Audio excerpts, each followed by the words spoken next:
All right, good morning, everyone. I think we will go ahead and get started. Could someone who's joining us online raise your hand if you can hear me? You can hear? Okay, great. Thank you. Just wanted to confirm. All right. Good morning and welcome to the advisory committee meeting for the OLCC's 2025 bottle bill rules package. Thank you for taking time out of your busy schedules to attend this morning's meeting. My name is Nicole Blase, and I'm the rules coordinator for the Oregon Liquor and Cannabis Commission. A few housekeeping items before we get started. Today's meeting is being recorded. Please ensure that your phone or computer are muted unless you are speaking. Only invited committee members will be a part of today's conversation. Members were selected due to their level of interest or position within the community. With that in mind, we ask that each of you serve as a goodwill ambassador to the discussion so that you may represent your constituencies professionally. Please be courteous to other committee members so that we don't have multiple participants speaking at once.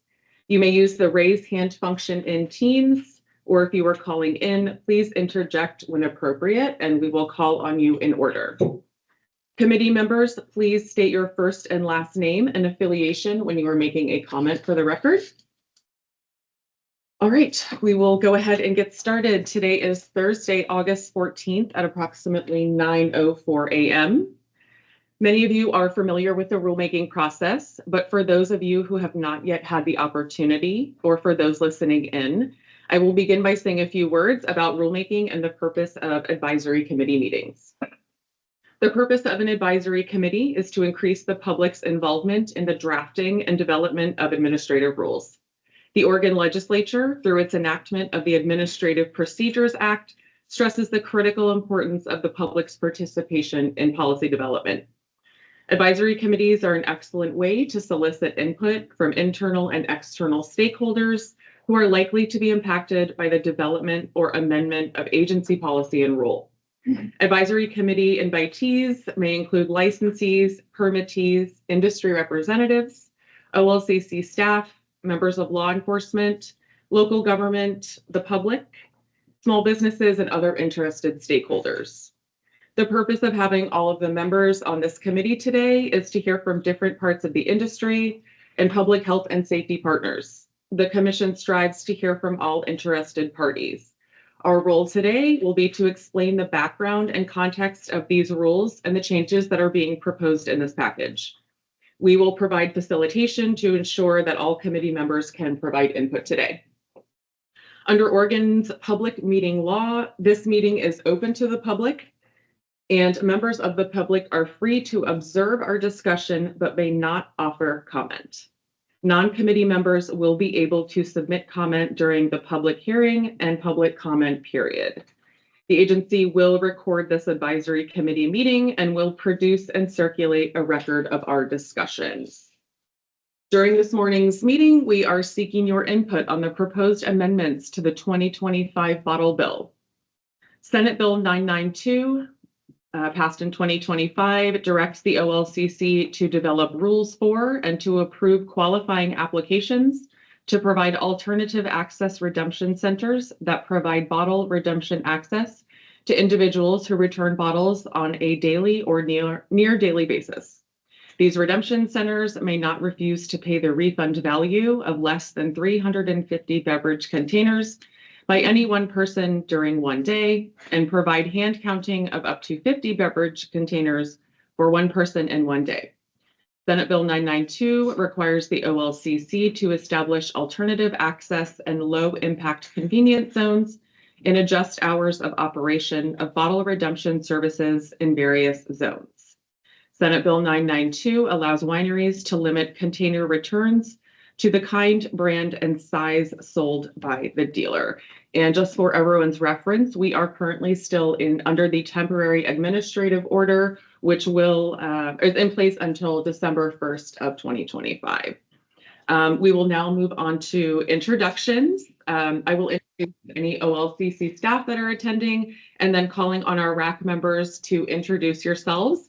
Again, please state your name and the organization you are representing. Again, I am Nicole Blase. I'm the rules coordinator for the OLCC. And we have some of our bottle bill staff here today. Jim? Hi, everyone. Jim Hogan, Bottle Program Manager here at OLCC. Nice to see you. Hi, everyone. Tyler Glaze, I'm the Alcohol Policy Analyst at the OLCC. Any OLCC staff joining virtually today? Hi, I'm Amanda Borup. I'm Director of Education, Health, and Policy at OLCC. Good morning, Arnaud Simon from the OLCC policy team. Thanks, Arno.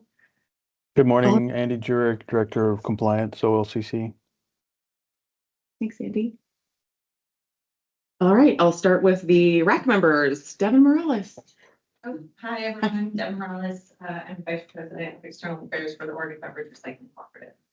Thanks, Devin. Amanda Dalton. Amanda Dalton, President and CEO of Northwest Grocery Association. Thanks, Amanda. Sean Miller.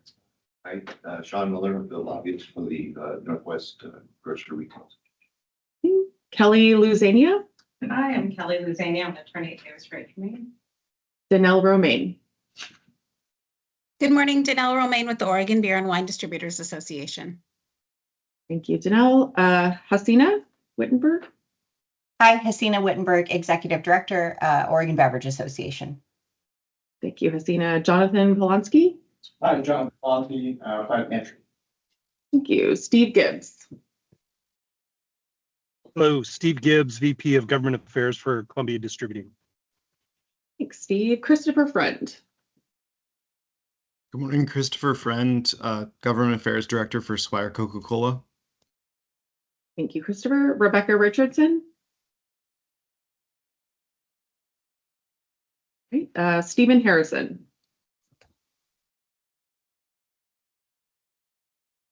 Deborah Scroggin. Sorry, I couldn't get off mute. This is Steve Harrison, CEO of Vino Shipper, compliance in e-commerce for small producers. Thank you, Stephen. Deborah, go ahead.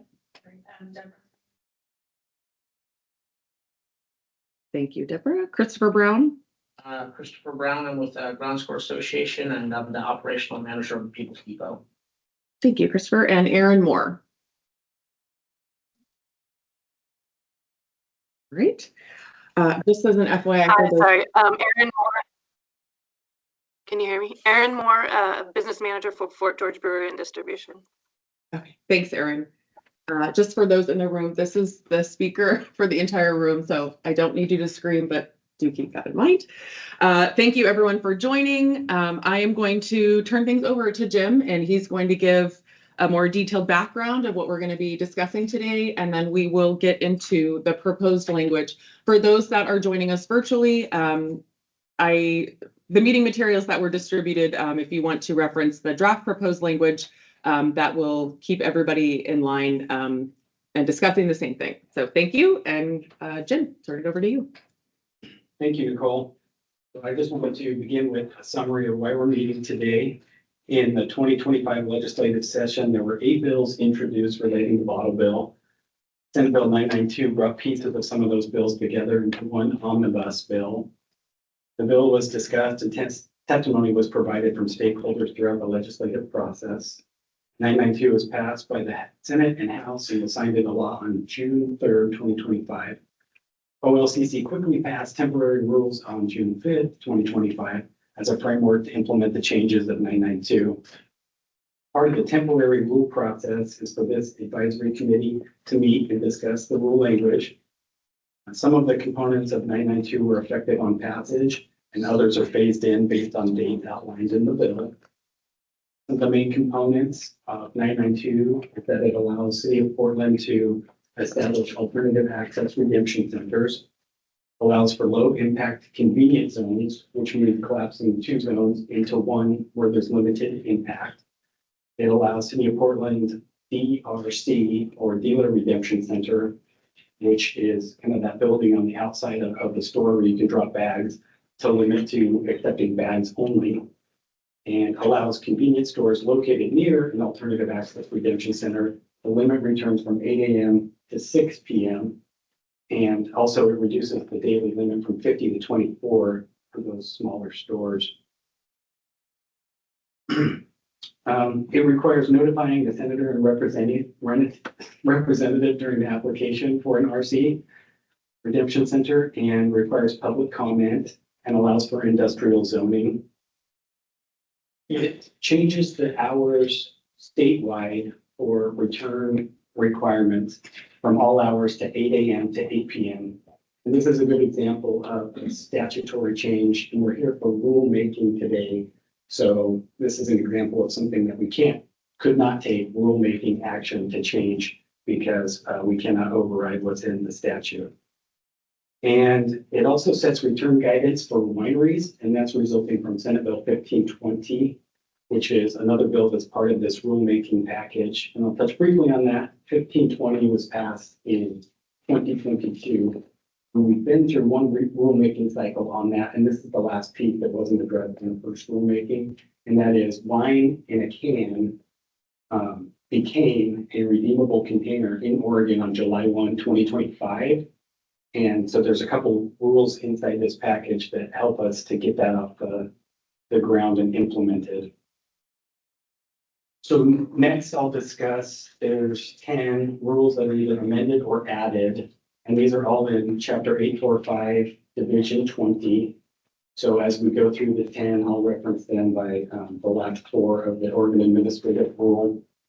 And it won't take you through line by line, but summarize each administrative rule and the change, and then pause for questions or comments.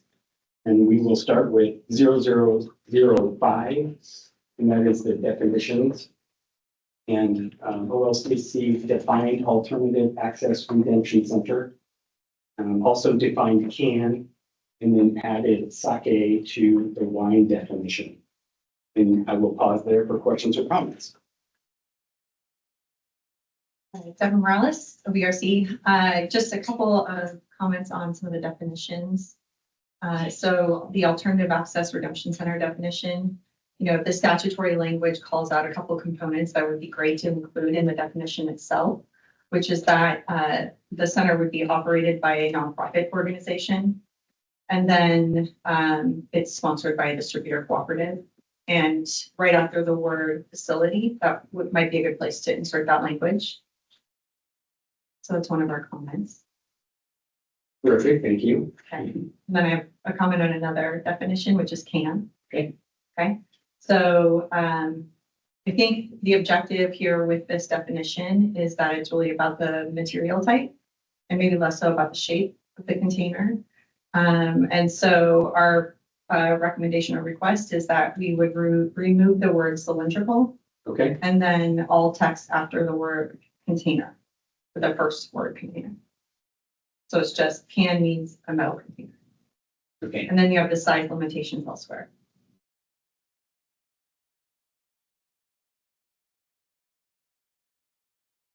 Great, thank you, Devin. Any other comments on the definition section? This is Hasina Wittenberg, Oregon Beverage Association. I'd just like to echo Devin's comments on the changes, particularly the can definition change. Great, thank you, Hasina. Anyone else? I'll just add a third here, Danelle Romaine from the Oregon Beer and Wine Distributors. Thank you on that definition. Good to know. Thank you, Danelle. This is Christopher Friend from Swire Coca-Cola. I also emphasize Devin's recommendation of including nonprofit in the definition of alternative redemption. Thank you, Christopher. Noted. Okay. Hearing no other comments, we will move on to 0016, container exemptions. And in this section, wine in a container other than a can is exempt for bottle bill purposes. And it corrects sign language or the size language for consistency and allows manufacturers of wine in a can until October 1, 2026 to meet labeling requirements. Any questions or comments on 0016? I do have Deborah Morales, OBRC. So section 6, subsection 6, we're wondering whether we might be able to mirror the phrasing that's in subsection 5 or subsection 6. Because that makes clear both that the requirement to label doesn't apply until October 1, and that until that point, even without that redemption value indicated, you can still redeem those containers. And I mean, Dalton Northwest Grocers, we had the same comment. 6 is a little confusing to me, and since that's usually a opportunity for liability exposure for the retailers and the distributors, it'd be helpful. Great, thank you, Amanda. Any other comments on 0016? I have a question, if you don't mind. This is Stephen of Vino Shipper. How is this as such going to impact the direct shippers into the state of canned products? And the reason I ask the question is there's at least 16 states going down this same path, and people are running out of space in which to put the information on the can, and just wondering how that's going to get dealt with. Okay. Good question, Stephen, and maybe not appropriate for this particular thing, I understand, but I'm just trying to answer that for people at the same time. yeah, I'm happy to answer that. So this grace period that was given in Senate Bill 992 allows industry runway to get the refund value indication on the container, in this case, wine in a can. And after October 1, 2026, wine in a can may not be legally sold or offered for sale in Oregon without the refund value indication. So if you have a direct shipper that's shipping wine in a can to Oregon after October 1, 2026, there'll be a legal requirement to have that refund value indication on the container. Does that help? Yeah, because it also impacts the cider industry phenomenally because of the definition of what is exempt or not exempt. So it is just not wineries, it's cideries as well. But can they utilize a sticker, or does it have to be embedded on the can or the label? Good question, Stephen. There is no size, font, or style requirement for the OR 10 cent or location requirement. Stickers may be used to include that, but they must be firmly affixed.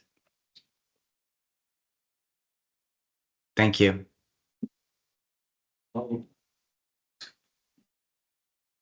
Any other questions on 0016 or comments? Okay, well, I do have a question on the stickers firmly fixed. But if they come off, then we're liable for that. So that's what's happened in the past. If it's not on the bottle, we've had lawsuits against our retailers because of that lack of. So I'm curious how that works. If it's really stickers firmly fixed. That's a good call out, Sean. And a firmly affixed sticker has typically been used as maybe there's a product that's in market, and rather than pulling everything off of the shelf and sending it back to the vendor temporarily until a permanent label change is made, we'll do temporarily affix the OR 10 cent just for less disruption in supply chain. So it's not the recommendation of the commission to use stickers for that information. That makes sense. Yeah. Temporary. Kind of more of a temporary batch. But not permanent. Not a permanent practice. Not a permanent practice.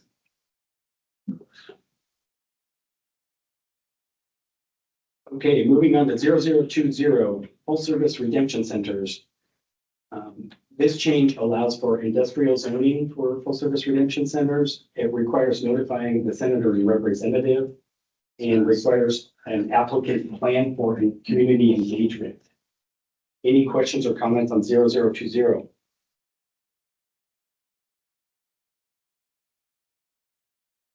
How would the community, Jonathan, with the plant manager, how would the community engagement, are we define how that happens, when that happens? We can, that's something that we could look at as part of this rulemaking process. I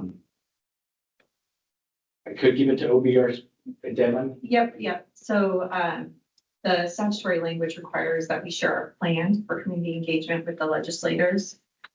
So what that would look like is kind of mapping out our timeline, the organizations we plan to coordinate with and communicate with, and then getting feedback from those legislators on that plan, and then working the plan from there.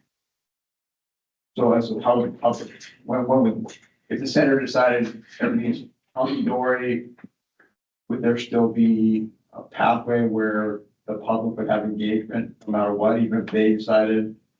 With the Liquor and Cannabis Commission, yes, the public comment period. Okay. Yeah. And all full-service redemption centers are run by OBRC, correct? Today, yes. Thank you. Any other questions or comments on 0020? Hearing none, next we'll talk about 0025, application for approval of full service redemption center. This is similar requirements. Coming with the rule that allow for the industrial zoning and for the 30-day public comment period. Any questions or comments on 0025?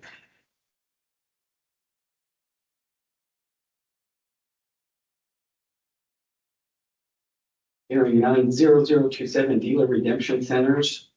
Inside this rule, there's a technical fix on access to the refund value of bags and allows for City of Portland dealer redemption centers to only accept bags. Any questions or comments on 0027? Devin Morales, OBRC. So, 1 sub D. I think there may be a need to strike the language that follows the statutory reference requiring that at all hours the dealer is open. Because I believe that relates to where in the state DRCs are still required to do 24 containers, and that should be 8 to 8. So We have that flagged, and thank you.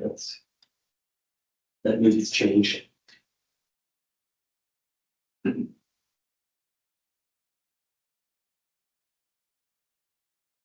Any additional feedback for those joining us virtually on 0027? All right, hearing none. 0028, alternative access redemption centers. The commission shall approve an alternative access redemption center if it finds the redemption center will provide alternative redemption access opportunities for individuals who redeem containers on a daily or near daily basis. And the commission will consider the location of the AARC, the dealers to be served by the AARC, services to be provided by the AARC, the projected return volume against the existing locations, a description of how the community will be notified of the center and its operating hours, evidence that it's in the appropriate zoning, and other considerations to ensure redemption access for individuals who redeem containers on a daily or near daily basis. Also, I'll mention at the top, an alternative access redemption center must accept 350 containers per person per day, may provide drop-off service, allows for a convenience zone, and for mobile or satellite redemption sites. Any questions or comments on 0028? Something with Black Panther, are we not putting any kind of hours, or it seems like way opens for too much interpretation on how these are to be operated? Thank you for the question, Jonathan. In the legislation, there's not an hours requirement for the alternative access redemption center, but it is part of the application process and OBR and OLCC's decision on whether or not it provides convenient access and is operating on how it's intended. So if there's any background or thought around that from the folks working to establish that. Yeah, Chris Brown with the Brown Score Association. We will figure out the hours once I figure out what our budget is and operations and whatnot. Like a lot of those numbers are still up in the air, and I'm still working on figuring out how long we can be open. The goal right now is at least 5 hours a day. But right now we're operating 2.5 hours a day, Monday to Friday. Just due to like budget restrictions, we do want to be open at least 5 hours. Eventually, having an 8-hour depot, could be, there, but like for right now, just to get things going, I want to be open at least 5 hours a day. So you mentioned budget constraints, and I guess that's where my concern is, that this is to be set up as a nonprofit, so I'm just concerned about the economics of how you get funding, where that funding comes from, that's sustainable, and then your budget is directly correlated to where you can locate a spot, how long you can operate, and if your funding isn't there, and there's no mandate for you to get more funding, hours are gonna have to be cut. I mean, right? You don't have money, you can't open. Like I said, I can't speak to any of that yet, because a lot of it is unknown, but I mean, what we're doing right now in the 2.5 hours that we're open is, I wish that I could be open longer where I'm at, but I have space constraints. Once I get moved into a facility, I won't have as many space constraints. I want to be open as long as possible.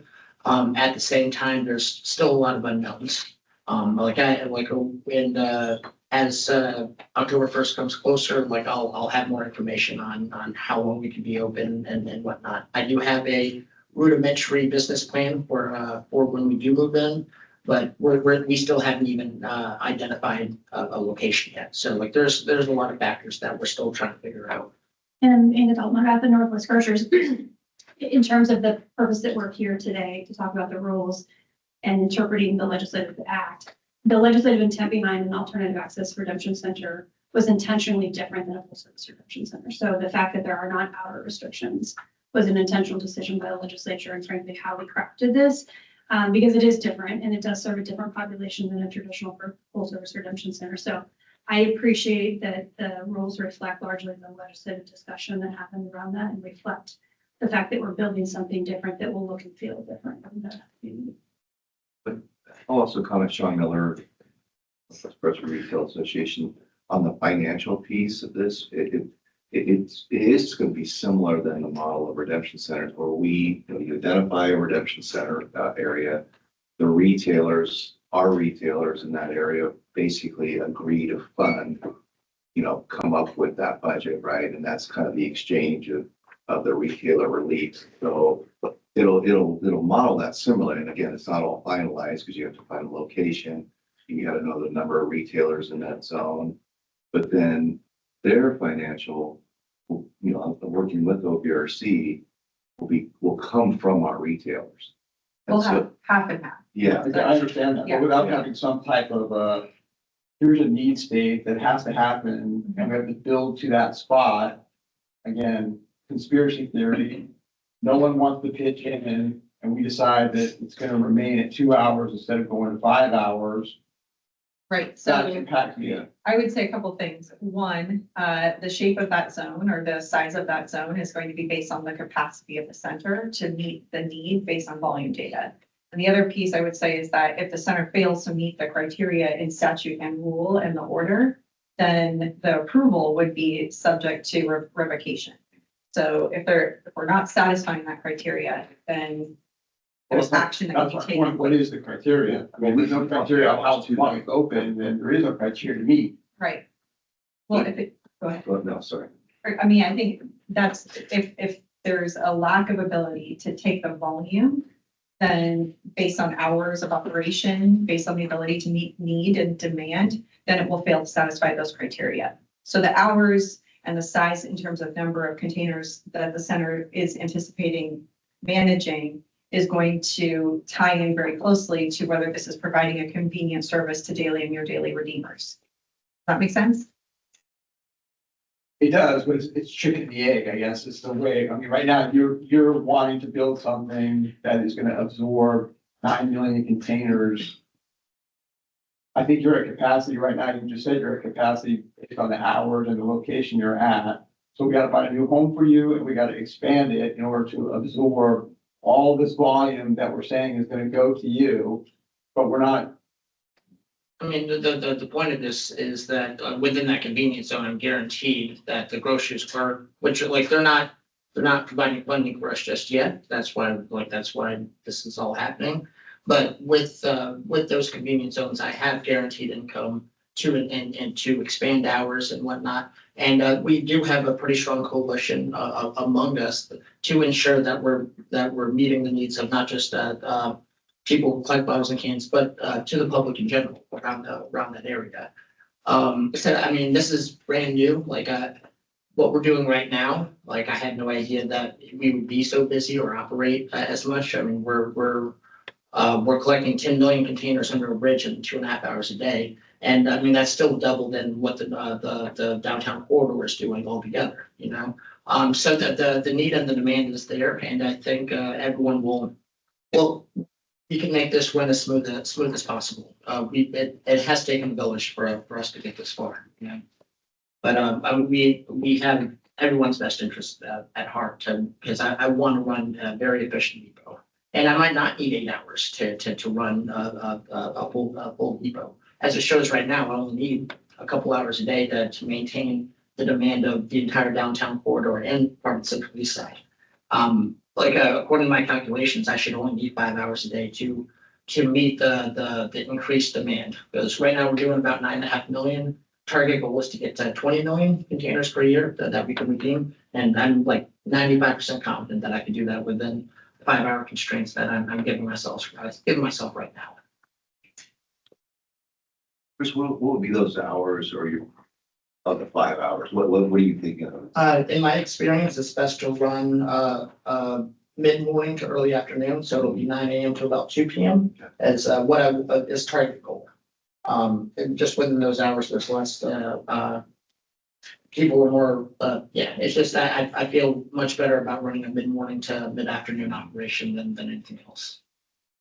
So the intent would be at some future time, you expand your hours, there's a line in the sand saying on this day, we're gonna expand the hours, and then all the big grocery no longer takes all the cans back. And then we wait and see whether or not you actually take back that same volume. That's the idea, and with no parameters of what the hours are, how we communicate that to the community. Somebody shows up at the stadium, Fred Meyers, that used to be able to take a can or a bottle back yesterday, and now they have to go to the people across the bridge. The stadium Fred Meyer doesn't take. I think the hours would be in the application, and if you have feedback to provide on those hours being insufficient, you should do that during the public comment period. And then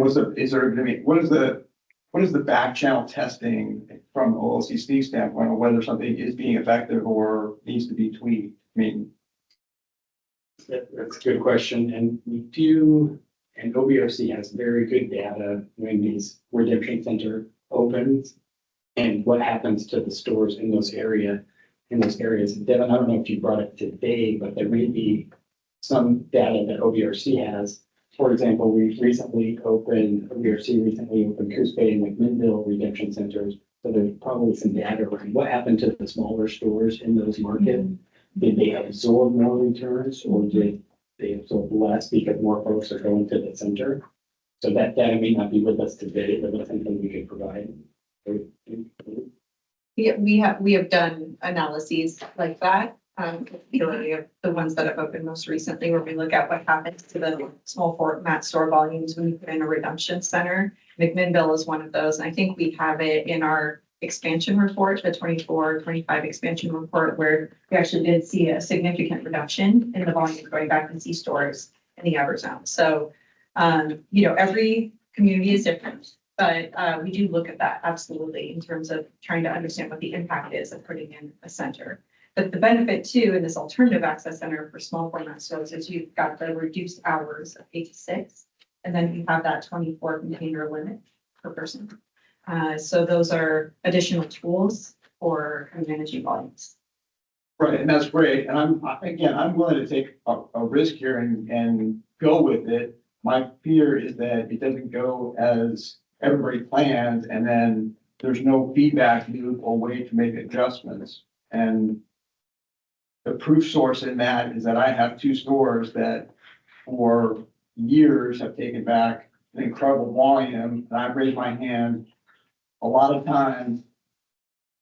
And I don't get, and no response, there's no tweaking of anything, there's nothing that adjusts. Here, we're really taking a leap, in my view, and the small format stores are the people who are most at risk. So if there was something that said we're gonna review it in 60 days or 90 days or something where we say, okay, we just let Big Grocer off the hook and all that volume goes somewhere. And if it lands reviewing, I'm hoping to God it does, that's great. But if it doesn't, and it starts coming back to me or the other small people, we gotta have a fix for it. I mean, we can't just say, well, we tried and.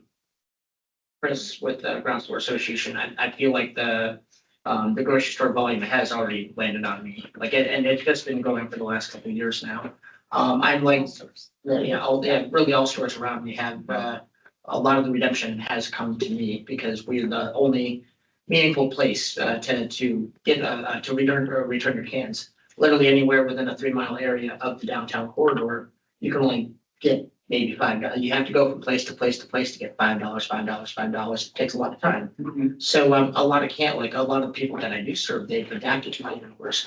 And they would rather just be there at early in the morning and get their $40 and be across their day. And that's what what I'm still would like to continue to promote as I move indoors.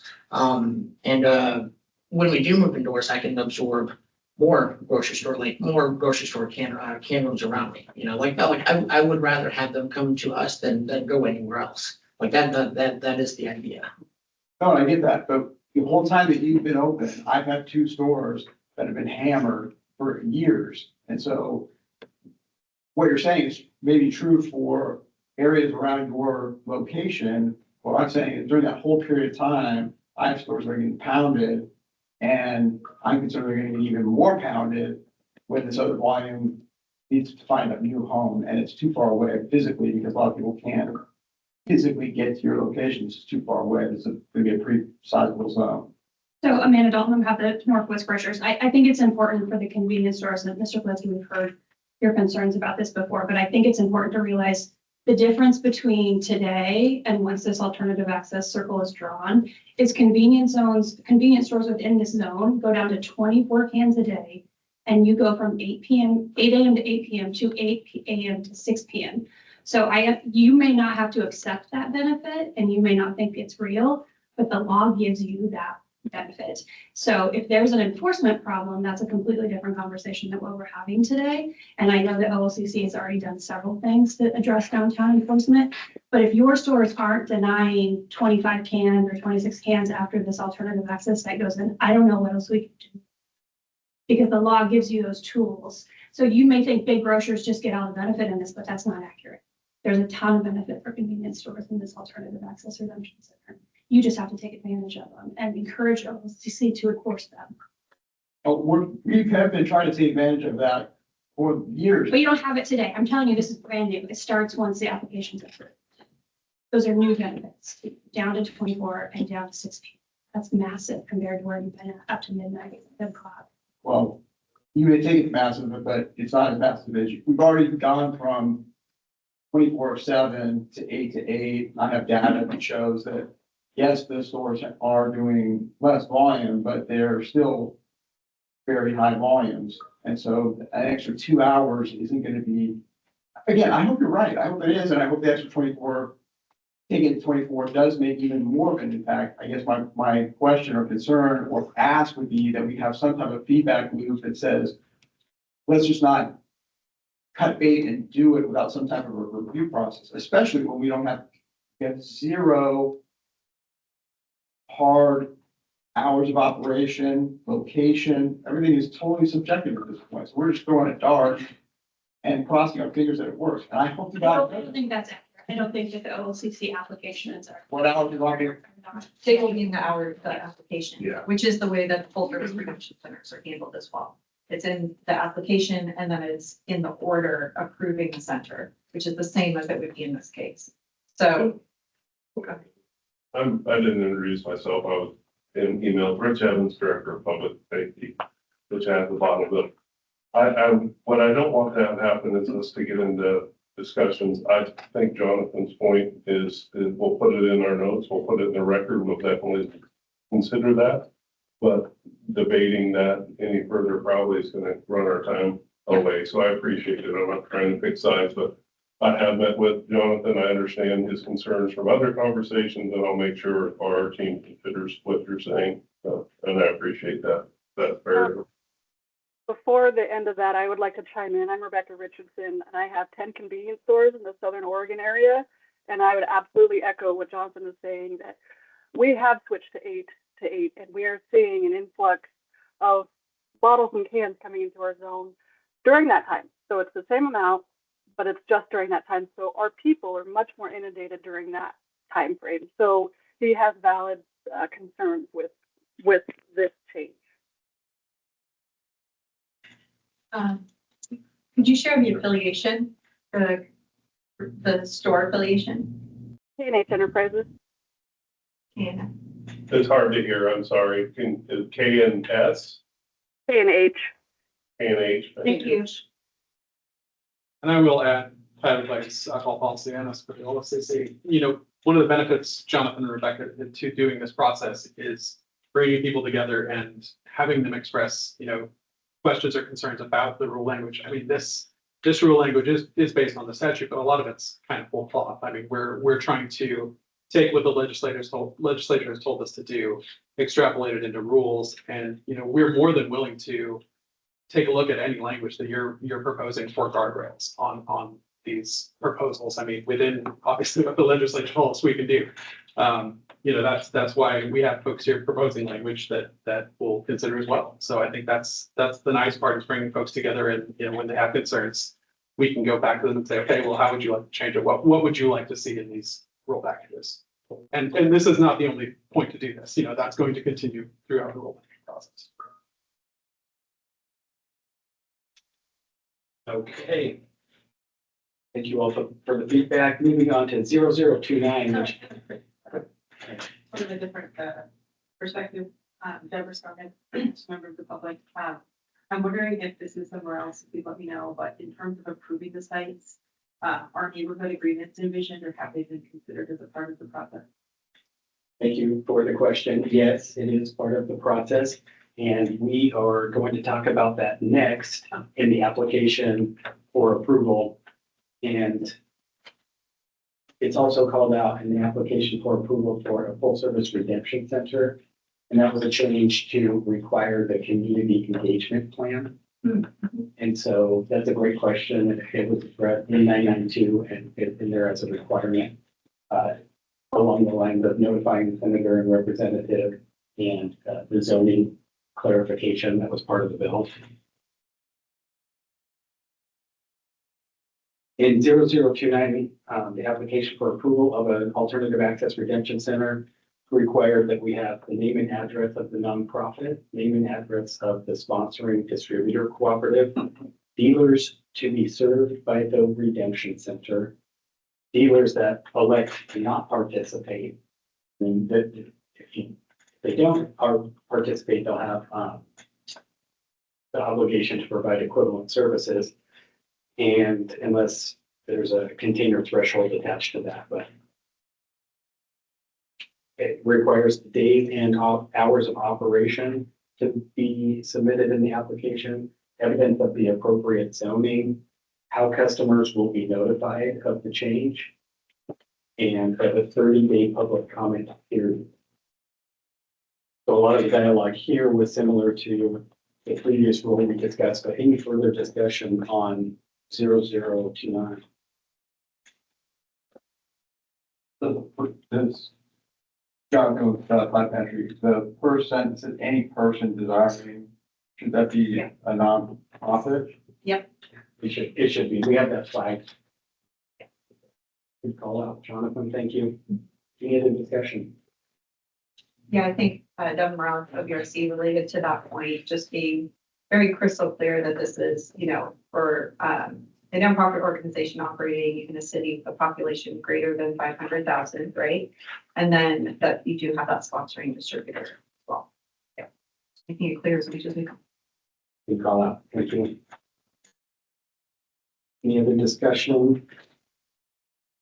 Moving on to 0033. This rule is relating to mobile or satellite redemption center. An alternative access redemption center with support of a sponsoring distributor cooperative may apply. The commission may approve if the site will provide convenient alternative access. The commission may specify a convenient zone around a mobile or satellite site. And they must maintain consistent hours and days at fixed points within the convenience zone and provide the refund value in cash. I'll pause there for comments, and then the next rule is about the application for that. Isn't Jonathan with Black Pantry, is the mobile site supposed to be affiliated, or is the intention, to be affiliated with a nonprofit, or is this something totally separate that anybody can do, like literally anybody? Good question, Jonathan. Thank you. And it needs to be operated by a nonprofit that's operating alternative access redemption. So they are to be linked, they're just to be linked together. Yeah. Okay, that's what I thought, I just want to make sure. Good question. Any other discussion?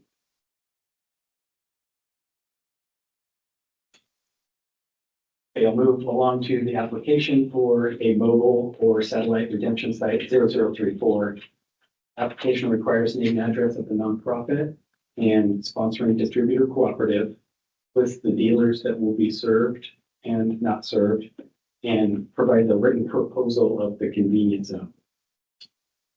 Amanda with the Northwest Grocers, 5 was just the one that kind of caused me a little bit of pause, just because it's not language I've seen before. So written proposal, like the map or narrative. Yeah, and I think this is a good purpose for this meeting is the language could be included more in the community engagement plan around that. I think, and we went back and talked about this written proposal language and didn't have a whole lot of structure behind it, other than if we're going to certain parts of the community at fixed days and fixed times, what does that community engagement look like? Because the approval process ties back to convenience. And what may be convenient to one person is not the same as what may be convenient to someone else. And so just the plan around how we arrived at the fixed days and times and who was involved in that decision making, and what is our community engagement done? It kind of help with the case that, it makes sense for that area, because each neighborhood is different. There's a lot of other factors. So any comments, Amanda, around what? Maybe just we can include that in there just so we know that's what the expectation is. So it's like, which could include.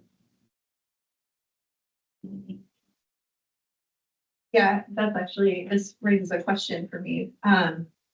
In terms of the process for approval for these mobile sites, would they have a similar after the public comment period and all of that, or is this the tool that would be used? I guess in that way.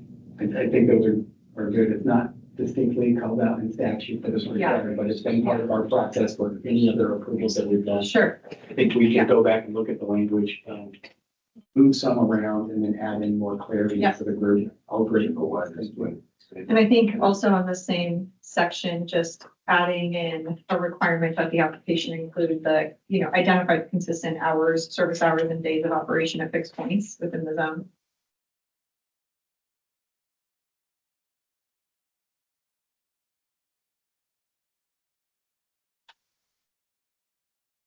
Any other discussion on 0034? Use that same language, any person. Again, Yes. versus, the language used prior where it's the nonprofit and OPRC. Right. But my question was, does OPRC have the application or the People's Depot? It's the People's Depot, but you've got those sponsoring out. Oh, yeah, yeah. Yeah. But they're both on the application. But the People's Depot or the nonprofit would be the lead on the application, sponsoring the distributor co-op.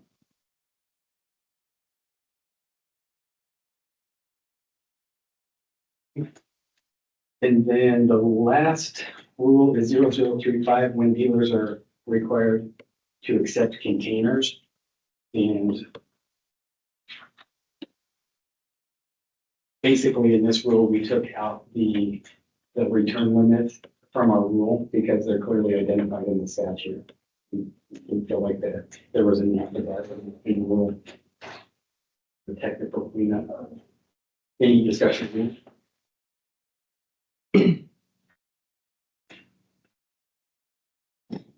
Nicole, that concludes the discussion around the proposed temporary rules. Yeah, I think now, because we did get through that fairly quickly, can we open it up for a more general conversation, questions, concerns, sticking to the rule language, of course? Any suggestions, anything from anyone virtually here in person? This is sort of an open floor now, so please share. Do you have anything else? Anybody online, anything that we didn't get today that you'd like to discuss? All right, well, I will give everybody just a few administrative things to note. So of course, we will have a public comment period and a public hearing coming up the next 6 weeks. If you have not signed up for our Gov Delivery service, I encourage you to do so. All of those public comment dates and the comment period will be in those Gov Deliveries, as well as our new rulemaking website. I know there are some RAC members that have joined us before, but for those who haven't, there are some new rulemaking guidelines from Governor Kotek that we've just implemented. One of them being that we are required to post the audio for this meeting, which we would do otherwise. But during the public comment period, any public comments that are received, we are required to post those on our website. So anything that you send to us will be broadcast and shared on our rulemaking website. So something to keep in mind for that. And also, I distributed the fiscal impact and public health questionnaires. Is there anybody who would like to discuss fiscal impact or public health concerns for this rule package today? Hi, this is Steve Harrison, Vino Shipper. I do have a question regarding the fiscal impact.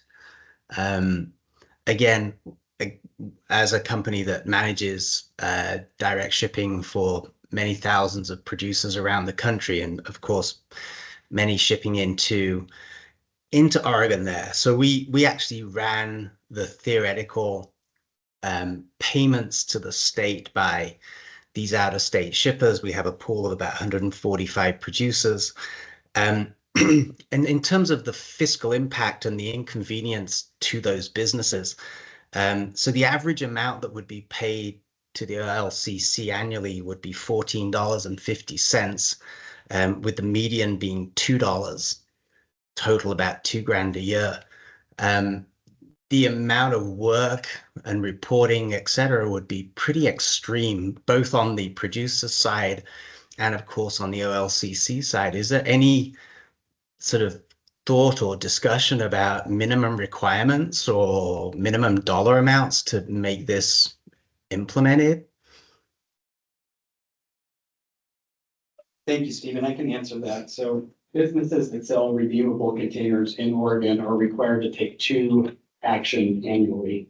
One is to report their annual sale and return data of redeemable containers broken out by material type, black metal or plastic. And the second is to register the container with the Oregon Beverage Recycling Cooperative. That's so that the container can be recognized as reverse vending equipment so that the public can access the refund value. Based on the sales, you'll have a couple of different options.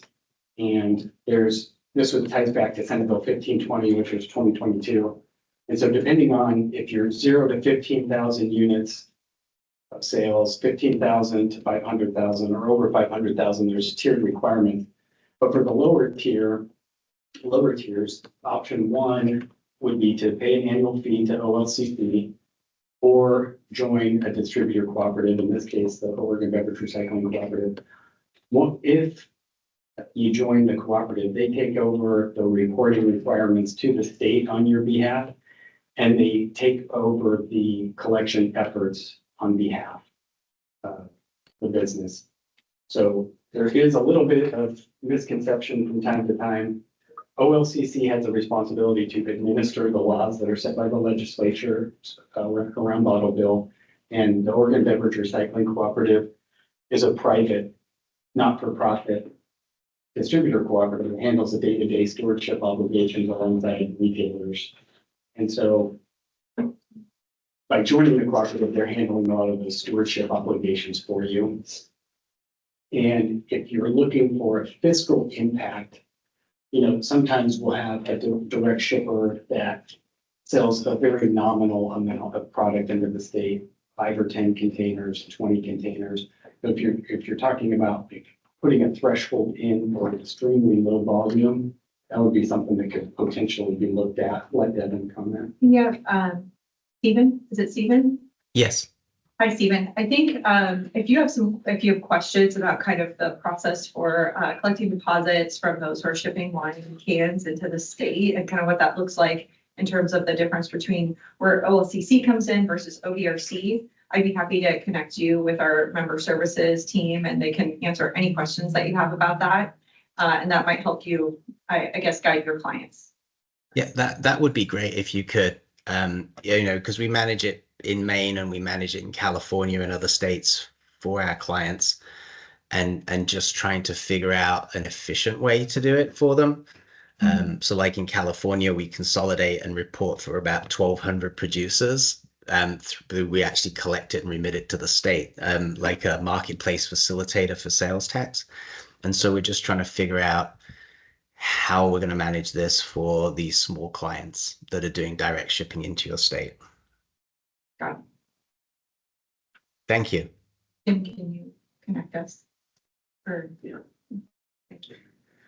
Yes, and so for anybody who, after today's meeting, might have additional input for the fiscal impact or public health and safety, if you could get those questionnaires back to me by next Friday, the 22nd, and those will be included into the final rulemaking record. Anybody else in person or joining us virtually that has any last thoughts, questions, comments, concerns before we conclude today? Okay, again, yes, we will be having the public comment period and the public hearing in the coming weeks. So we want to thank everybody for joining us today and providing feedback. I'm always available. Jim's always available. I put the rulemaking and the bottle bill email in the chat, and you should all have my email. So thank you all for joining us today. Thank you. Thanks. Thank you. Thanks.